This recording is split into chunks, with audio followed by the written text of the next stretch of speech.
Forced to work from home by your employer? Laid off or feeling depressed at home?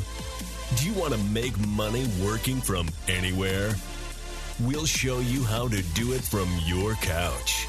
It's time for another episode of the Work From Home Show.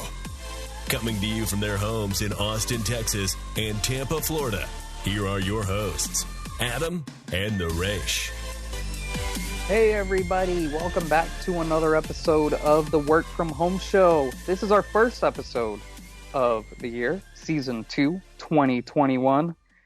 I'm your host, Naresh Vissa, with Adam Schrader. Want to give a shout out to all our homies, homeboys, homegirls, home trends, all the work from homers out there. Thank you so much for sticking with us, sticking through the thin and the thick and the thin.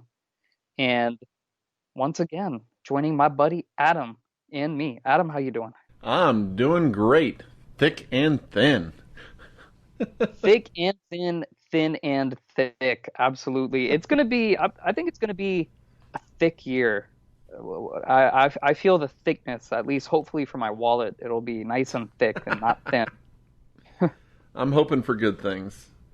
Good things. Well, you know what? The first topic that I want to talk about to kick off our New Year's episode, or our first episode of the year, is I actually think this whole idea behind New Year's and Christmas, I mean, Christmas to me is the biggest scam perpetrated to children ever. Oh, jeez.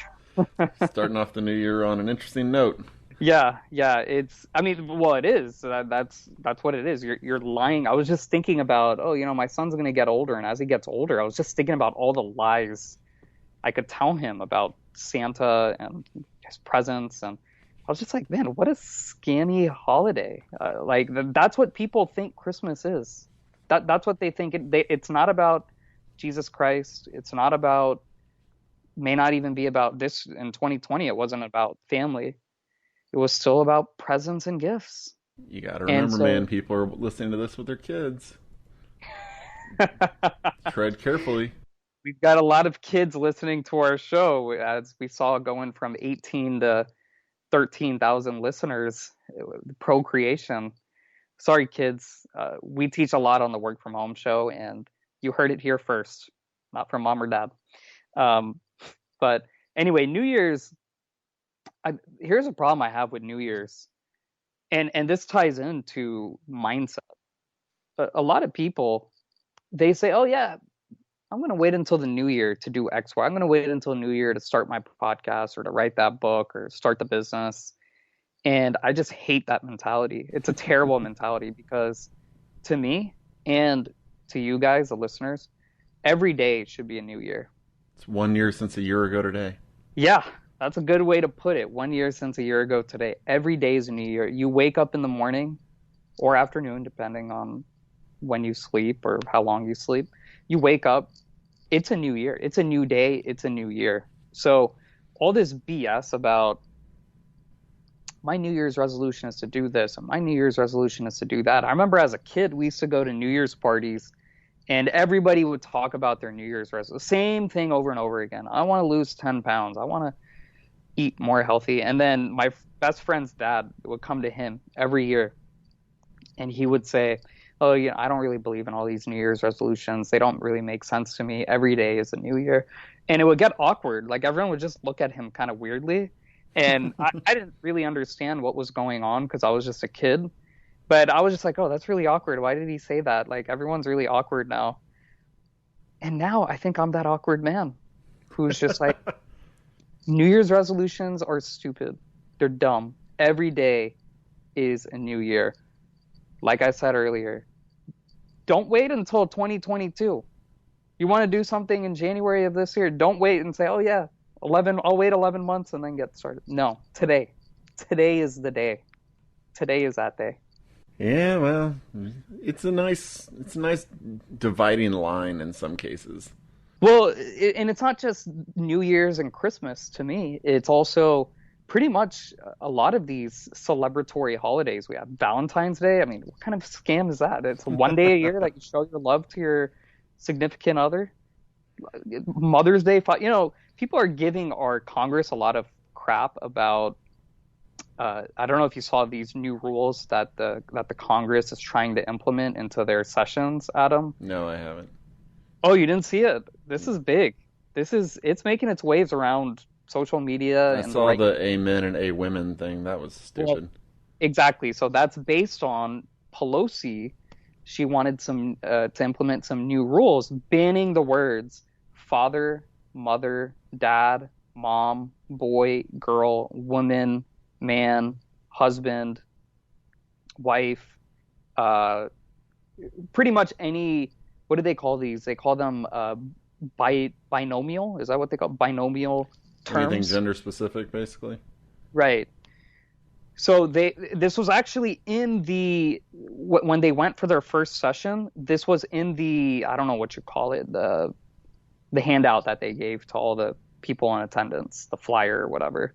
These are the new rules, and that's why that one congressman, he ended his sermon or prayer or invocation, whatever you want to call it, by saying amen and all women. And he wasn't joking, like this was a real thing.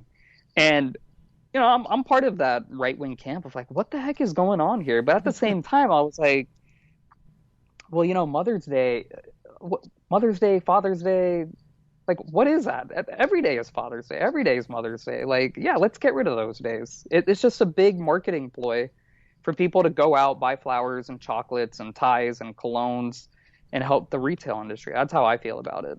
You must be a riot around the holidays. I love the holidays for completely different reasons. I love the holidays because it's just people feel so good and they're so nice and it's so peaceful, family oriented. You see a lot of smiles and then there's not much work to do because everyone is, on holiday. So that's why I like the holidays. But the whole idea of Santa and elves and Rudolph is going to come and Santa's going to come down your chimney and give you all these gifts and then New Year's resolutions and Valentine's Day candy and chocolates and Mother's Day and no, sorry, I'm not a fan. Yeah, to each their own. It can be fun. Yeah, but I will say I do not agree at all with what the Congress is doing regarding these terms, regarding mother. I am a dad. I am a man. I'm not I'm a person too. Don't get me wrong, but I'm a father. I'm a man. I'm a husband. But at the same time, these holidays, politicians will get in huge trouble if you have to change the holidays or get rid of them because that's going to hurt. That's going to hurt business for sure. Yeah. Good luck. Good luck doing that. Yeah. Well, look, to start out the new year, Adam, I want to talk about some keys to happiness. Let's call them Naresh's. Not narrate. Let's just call the work from home show's keys to happiness for 2021. As long as I agree with them, we can call them that. Okay. Well, I think you will because they're common sense, but they're based on research. So I love researching. I love reading, and this is based on some studies from Harvard, some studies from some places in Britain, in the UK, maybe a little bit in Europe. Some books that I've read, and I've come up with my own keys to happiness because, yes, it is a new year, and a lot of people, even though I don't think in those terms, a lot of people do think, oh, it's a new year, fresh start, even though it's not. Look, folks, I hate to break the bad news to you, but we still got a lot of problems in this country. We still have a lot of problems personally when it comes to the virus and the pandemic and the economy. All that did not disappear overnight because it became January 1st. I'm just here to tell you on the Work From Home show, we're here to break that news to you. Whatever problems you had or we had last week, those are the same problems that we have today. Do you agree, Adam? Or is it? Yeah, they didn't disappear, much as I wanted them to. Yeah, they're still there. So let's start with number one. Okay, this is based on probably the most important one. It's based on research out of Harvard. They found that the keys, some of the keys to happiness are number one, the quantity of your friendships. Quantity of your friendships. Now, the reason why quantity is important is because if you only have two friends and they both die going in a car accident, going on a trip together, now you have no more friends left. It's like the law of big numbers or whatever it is. Not necessarily. We're going to have a guest on later this year who does specific research on how many friendships you can have. It's called the Dunbar number. And according to the Dunbar number, I believe it's somewhere between 120 to 140 friends that you can have and truly have meaningful, lasting relationships based on this individual's research. But according to that's just some supplementary research. But Harvard says quantity of friendships is important because you keep hearing, oh, it's quality over quantity. Well, that brings me to number 2, quality of friendships. So you want to have quantity of friendships in case, especially as you get older, let's say you're 85 years old. You know what happens when you're that age. You know what happens to your friends. We all know what happens. So that's they moved to Florida. Comes in. Quality of friendships has to do with not being there's a difference between a friend and an acquaintance. So like, you're my friend, Adam. You are one of the 126 people or whatever that Dunbar says. You are part of that circle. Okay? But there are other people who we know, who we might work with. They're like acquaintances or colleagues. They're not part of that 126 people. So that's what I mean by quality. Within that inner circle, do you have that quality where you can have real conversations and where you care about each other and you help each other and you talk to each other, and there's no formality. It's just, oh, you're in town, come stay at our place, or let's meet up, and that's what I mean by quality of friendships. Because you can know a million people, right? You can be like Donald Trump, right? Donald Trump is, the entire world knows him. Yeah, but I think that's pretty fair to say at this point. Like there are like 5 billion people at least around the world who know that man, right? But he's not gonna. He could. It's Donald Trump. He could come around and say, "Oh yeah, I got 5 billion friends." He could say that, but the reality is, he probably sticks to Dunbar's number. He's probably got like 3. I would say he probably has somewhere. He's within that 140. Oh, I meant like quality relationships. He's probably got like 3. No, I'm saying 140. I still think it would be 140. But anyway, yeah, as a joke, maybe 3. But I mean like the people you call up and like have deep, meaningful conversations. I don't know. I don't know the man personally. I heard he's actually a really great man personally. But like pre-2015, I heard he was like amazing. I know people who've met with him in person. He always talks big, like that's just his style. But I've heard he's just a really good man. Pre-2015, before he joined the limelight. But anyway, number 1, quantity of friendships. Number 2, quality of friendships. You agree so far, Adam? Yeah, doing well so far.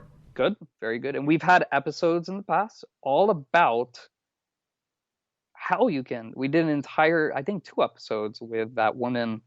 Her name's, you know what? I'm not allowed to say that word. I'm sorry. With that person or with that guest who talked about building friendships. Definitely I actually listened to that several times. I listened to it several times because it was so beneficial and so much value add. So go back, listen to that episode with our previous guest. Number 3, ready for this, Adam? Ready. And I would say the first 3 could be interchangeable. Shasta Nelson. Shasta Nelson. That's what it was. Shasta Nelson. Thank you for that. So number 3, all 3 of these could be interchangeable, but number 3 is $95,000. That's the inflection point for happiness. So initially, I found studies that said it was $75,000, but in the year 2020, that number increased to 95. It increased to $95,000, and that means if you are married, so there are 2 adults, that number is doubled. So that goes to $190,000 if it's a couple. And they meaning the research study, several research studies found that After you make $95,000, the utility you get for each extra dollar is nowhere as great as the utility you get when you're under $95,000. So, for example, let's say you're making 40 grand a year, and you get a raise that pays you from 40 grand to 50 grand. They found that raise is pretty hefty raise. That's what, like a 12% raise, I think. 25% raise, no, dude. From 40 to 50, Yeah. or 40 to 50, not 40. Did I say 40 to 45 or 40 to 50? I thought you said 50. Okay, well, let's say you get a raise from 40 to 50. That's a 25% raise. Yeah, you're right about that. So you feel like, holy smokes, like this is amazing, and the happiness is really, it's there. But they found that if you're making $100,000 a year and you get a raise from $100,000 to $110,000, or even $100,000 to $125,000, 25% raise, comparable percentage increase, the utility just isn't there. It's not, you're not as happy or satisfied as going from the 40 to 50. If you're making $1 million a year and you go from $1 million to 1.25 million, or even $1 million from 1 million to $1,010,000, the I don't even utility notice that. Exactly. So you just explained the concept a little bit. You're not even going to notice it. So the idea is, yes, money does actually buy happiness. But if you want to know the exact amount of money, $95,000 or more buys you happiness. If you're under that, then you're constantly going to feel, I need to make more money. I need to make more money. But once you reach that threshold, and this is, they try to standardize as much as possible, because some people might say, oh, well, if you're in California, that's not going to take you very far. They tried to standardize it across countries, across California, New York, and this is what they came to. I can tell you, in Tampa, $95,000, you're living like a king, right? In Florida. So they standardize it, and that's what they found. So my advice is, you're going to be a lot happier once you get past tonight, 95,000. So do as much as you can. And that doesn't mean, okay, I made 100 grand, I can stop now. No, you should still keep trying, but your utility is probably not going to be as great. And I think about personally my own situation, the rough financial times I've had, the ups and downs of my businesses. And I look back, and it's right. The research absolutely backs that up. When I was making a lot of money, if I got into trouble with a client or had to, was overcharged something, I just pay it, no problem. But when I was making less, and if something happened, I would feel it more. I'd be more unhappy. So that 95,000 is that equilibrium point. What do you think, Adam? I mean, that's, around 100 grand, I would agree. Yeah. So again, if you're a couple, that's 190 grand. Doesn't matter how many kids you have. Again, they tried to standardize for all this. So that is number 3. And number 4 is exercise. Exercise has been found to make your days better, to make you a happier person, to live longer. But we're talking about happiness, the keys to happiness. And if forget about longevity and health, first off, being happy makes you live longer. But it has been found by numerous studies that exercise makes you a happier, more stable person. And so I try to do it every day. I try to, whether it's running, playing tennis, playing basketball, my stuff with my PT, I try to exercise every day. And if you do all 4 of these things, we had a previous guest on who talked about the 7 Habits of Highly Effective People. Really good book. Does not talk about some of these. It doesn't talk about like making $95,000, for example. But if you do these 4 things, have good quality friendships, have a copious quantity of friendships, you make at least $95,000, And let's just make that after tax. Again, they didn't go into all these details about taxes. Let's just say 95 grand after tax. How can you cut your tax bill? Real estate investing. Go back, listen to our previous episode on real estate investing. And number 4, exercise. Exercise. You do all these things, you are going to be a very happy person. You're going to be fun and happy to be around. You are going to do better in your business. You're going to have a fantastic New Year's. And by the way, that's episode 111, how to invest in nationwide real estate, if you want to learn how to do that. So, Adam, do you give your stamp of approval as the Work From Home Show's keys to happiness? I can allow that. 4 keys to happiness. I'm going to repeat them. Quality of friendships, quantity of friendships, $95,000 after tax, exercise. Those 4 things, you will be the happiest person you know. Thoughts, Adam? I mean, it's hard to argue with that. I mean, they sound like pretty good keys. I don't think I have that much more to offer about it because, like you said, they're kind of yeah. Well, they're completely based on research. That's why I want to share it with our listeners. So there are your 4 keys to happiness, brought to you by the Work From Home Show. Next, Adam, I want to share some feedback that we got from a listener about one of our previous episodes. Uh-oh. This is feedback we got from a listener named Shalin. And Shalin says, "It's so wonderful to see you make work from home relatable and doable to a lot of people during a trying time. As somebody who used to write for the media, however, it is quite kinder and wiser to share your previous guest Srini Rao's honest creds first, and then use the common media teaser of Indian matchmaking. The latter adds to the existing issue of media hype that sells, but veils the integrity of a human." Yeah. Okay, so to Shalin and anybody else who was a fan, which, by the way,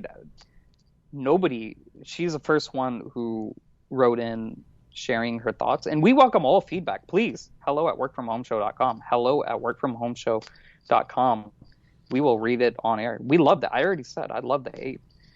Now, here's where I disagree with her.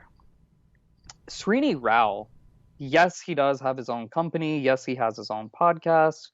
But the fact of the matter is, anybody who knows Srini Rao, and when I say anybody, let's say anybody who doesn't listen to his podcast. Anybody who's not his mother. Anybody who knows him from the show Indian Matchmaking.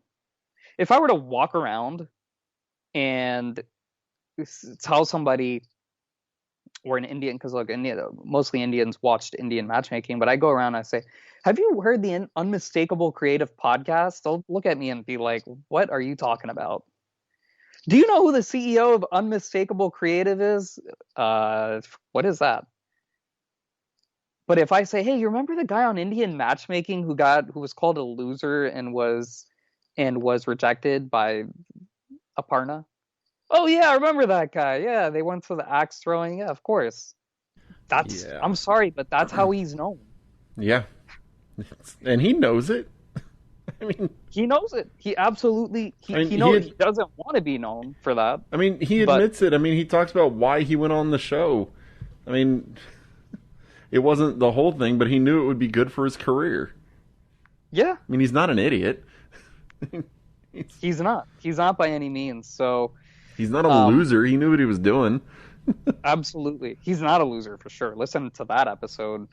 I'll have to find the number for that one. But he's not a loser, and we were not trying to shame him or go after him or make fun of him. As Shalin said, it is kinder and wiser to share his honest creds first. We shared his real creds. In fact, half of the interview was about Unmistakable Creative, his podcast, creativity, dealing with unemployment, entrepreneurship. And then she says, you are adding to the existing issue of media hype that sells. I'm just trying to be descriptive to get people's attention. Yes, that is true. I am trying to sell, but that's only because that's how people know him. And if anything, we helped him by inviting him on our show and giving him the publicity and the PR. You veil the integrity of a human. I don't even know what that means. I'm gonna say something right now. This is to anybody out there. If you go on a reality TV show, you've given up some of your integrity doing that. Yeah. I think. Oh, absolutely. I mean, you can't say that we're demeaning the guy whenever he put himself on a reality TV show about dating. I mean, maybe if he'd gone on like Shark Tank, that'd be one thing. But he went on a show called Indian Matchmaking. Well, the other thing is he ended up dating the star. She became the star of the show. If he dated any of the other girls on that show or people on that show, then I probably wouldn't have even noticed. I wouldn't have brought him on our show, and he wouldn't be the person who he is today. But he dated, or he went on a date with the person who, if you want free publicity, if you want to further your career, that's who you want to go on a date with. Yeah, I remember you sending me that or showing me that, and I was like, yeah, no. Yeah, and she goes on to say he's pretty reputable if you look him up. Well, yeah, we're not going to bring a sleazeball on the show just because he went on a TV show. Well, look, she said that's like an oxymoron. He's reputable if you look him up. Adam, you're reputable if I look you up. Yeah, you're not going to look me up randomly, though. Now, if I'd been on Indian Matchmaking, you would have looked me up and been like, why is this white guy on there? And guess what? When I look him up, I type his name into Google. Guess what are the first few things that come up about him? Definitely his podcast. Yeah. We love the hate as you see. We love the hate. But anyway, just wanted to address that. It was a good question. Thanks for the feedback, Shalin. Really appreciate it. And then we got more, not feedback, but good news. Our podcast is ranked number 10 in the careers category in Kuwait. Yeah. Dream realized. I'm out, people. Yeah. So I always said if I was top 10 in Kuwait, I could go out a happy man. We are number 10 in Kuwait for career, not number 10 overall, but number 10 for careers in Kuwait. So, heck yeah. Love it. Love it. Last thing that's on my mind, Adam, as we kick off this new year is, have you seen all these medical professionals posting on social media about how they got vaccinated? Yeah, people post vaccination pictures all the time. My wife posted one. Yeah, my wife didn't. I'm proud of her that she didn't. I've got to get this off my chest. When it was like a flurry of posts, and don't get me wrong, I love them because I couldn't stop laughing. I was just like, okay, like, why are you posting this? Are you posting it because you're trying to encourage people to get the vaccine, or are you posting it because you're a VIP individual and you're just bragging that you get the vaccine first, whereas the 85-year-olds who are at home don't get to get it? Hers was, she felt the need to because it was more just like, hey, everyone else is doing it, and I may as well do it. I think that's the way a lot of people operate.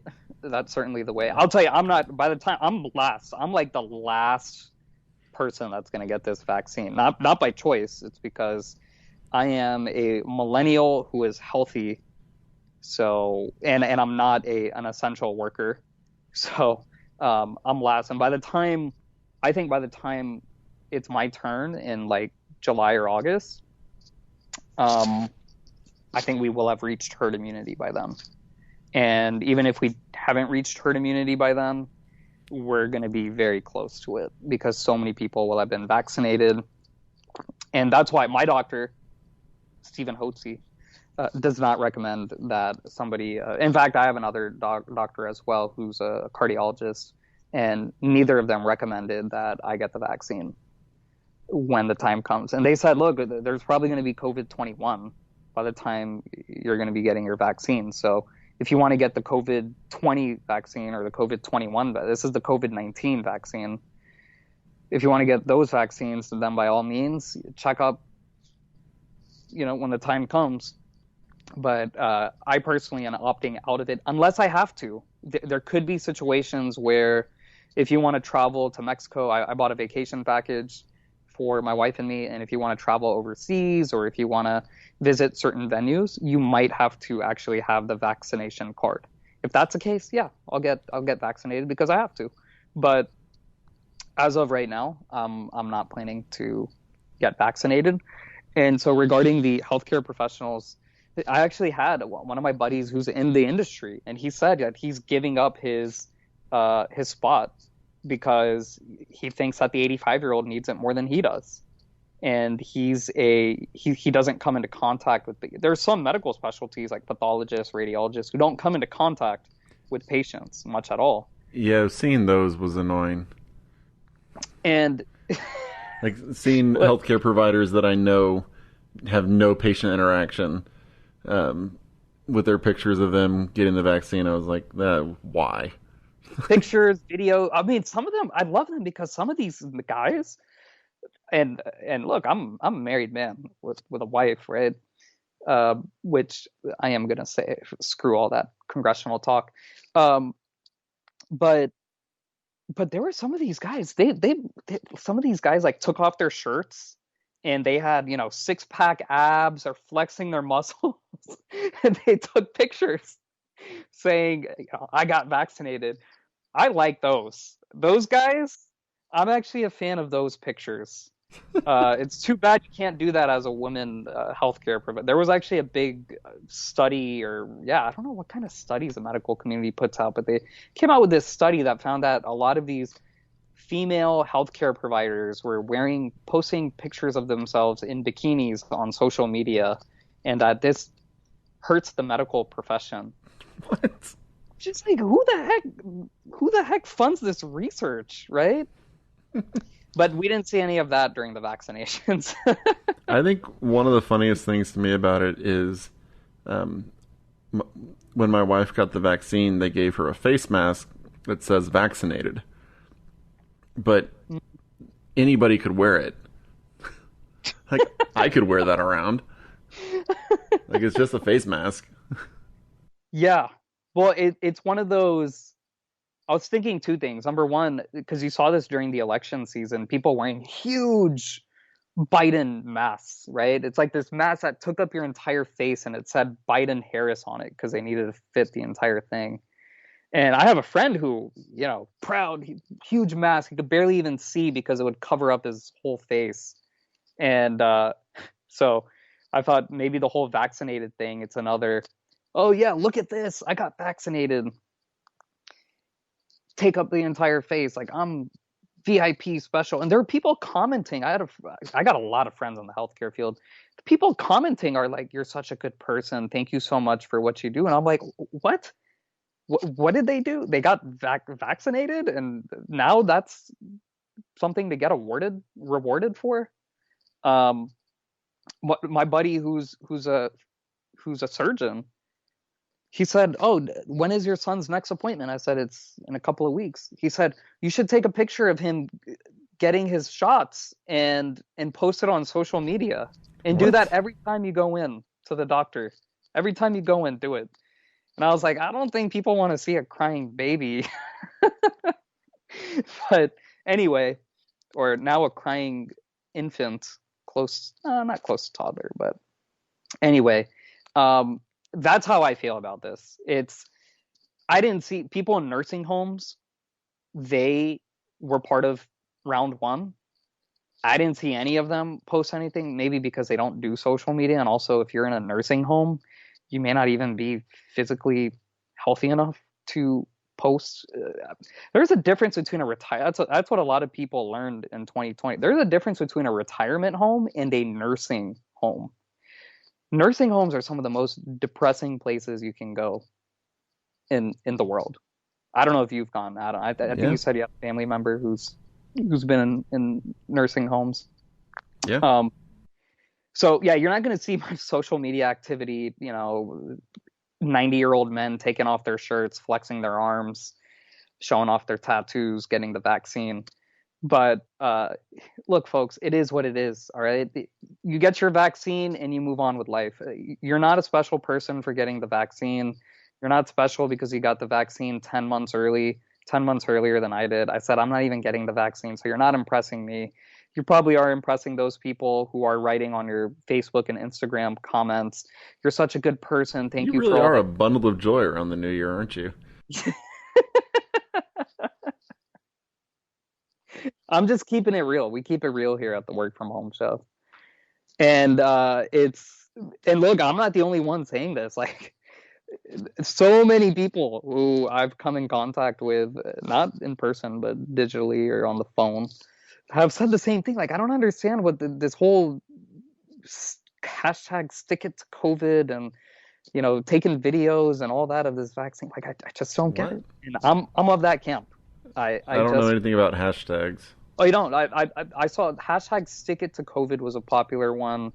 And then there was another one that's slipping my mind. But that's how I feel about the vaccines and just the overall new year. Look, it's a new day. It's on a new year. It's a new day. Every day is a new year, as you said, Adam. A year ago from today, new year. That's how I see it. Seize the day. Seize the day. And with that parting thought, Adam, that wraps up our first episode of 2021 season 2. I wanted to keep this around 40 minutes, and we did exactly that. To all our listeners, check us out, workfromhomeshow.com. That's www.workfromhomeshow.com. Email us, just like Shalin did, and send us your hate. Tell us how we offended. Tell me how I offended. I don't think Adam said a whole lot, but I said a lot that was offensive today. Hello at workfromhomeshow.com. We want to hear it. We'll read it out loud on air. We'll have good responses. We love the hate. We love our 13,000 plus listeners. Like I said, or like we said on the last episode, every Tuesday we are going to be here. We're not 3 days a week anymore. We've scaled back to 1 a week every Tuesday.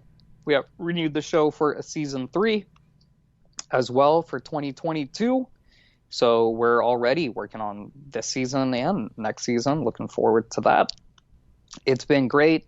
2020 was a good year for the Work From Home Show. We think 2021 is going to be even better. Amazing content, all-star, 5-star guests. You've seen some of the people we've already interviewed coming up, Adam. Some big names, right? Yeah.